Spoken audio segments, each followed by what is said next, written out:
Hi friends, ఈరోజు చిన్న చేపలతో gravy curry ఎలా చేసుకోవాలో ఈ వీడియోలో చూద్దాము. చిన్న చేపలు కానీ పెద్ద చేపలు కానీ ప్రాసెస్ అయితే సేము.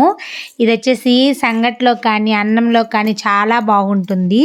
చాలా బాగా మనం చాలా ఈజీగా చేసుకోవచ్చు. మా నెల్లూరు సైడ్ ఎలా చేసుకుంటామో ఈ వీడియోలో అయితే ఉంటుంది, చూసేయండి.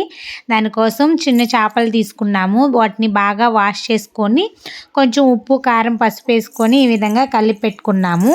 బాలింతలు కూడా తినొచ్చు, బ్రెస్ట్ ఫీడింగ్ అనేది ఇంప్రూవ్ అవుతుంది. దానికోసం ఆనియన్ టమోటా తీసుకోవాలి.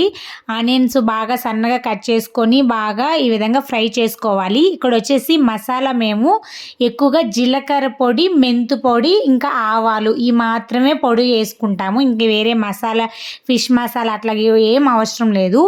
ఇంకా టమోటో ఇంకా పచ్చిమిర్చి ఇవంతా కూడా బాగా మగ్గ పెట్టుకోవాలి.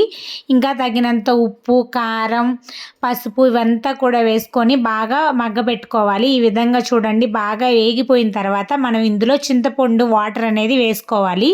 ఈ చింతపండు వాటర్ అంతా బాగా ఉడికిన తర్వాత మనం చేపలు వేసుకోవాలి. ఎందుకంటే చేపలు త్వరగా ఉడికిపోతాయి కదా, అందుకని చింతపండు గుజ్జు బాగా ఉడికిన తర్వాత మేమైతే చేపలు వేసుకుంటాము. అప్పుడు చాలా బాగుంటుంది టేస్ట్ అనేది. చేప అనేది త్వరగా ఉడికిపోతుంది కాబట్టి ఒకసారి మీరు ఈ విధంగా ట్రై చేసి చూడండి. ఇంకా మేము మా నెల్లూరు సైడ్ అయితే మామిడికాయలు వేసుకుంటాము. మామిడికాయలు కూడా వేసాము పులుపు కోసం. అంటే కొంచెం చాలా బాగుంటుంది చేపల కూరలో మామిడికాయ వేసుకొని కానీ తింటే. ఇక్కడ మనం ముందుగా మసాలా రెడీ చేసుకున్నాం కదా, సో ఆ మసాలా వేసుకోవడమే. చాలా సింపుల్ ప్రాసెస్. ఒకసారి ట్రై చేయండి. వీడియో నచ్చినట్లయితే లైక్ చేయండి. Thanks for watching.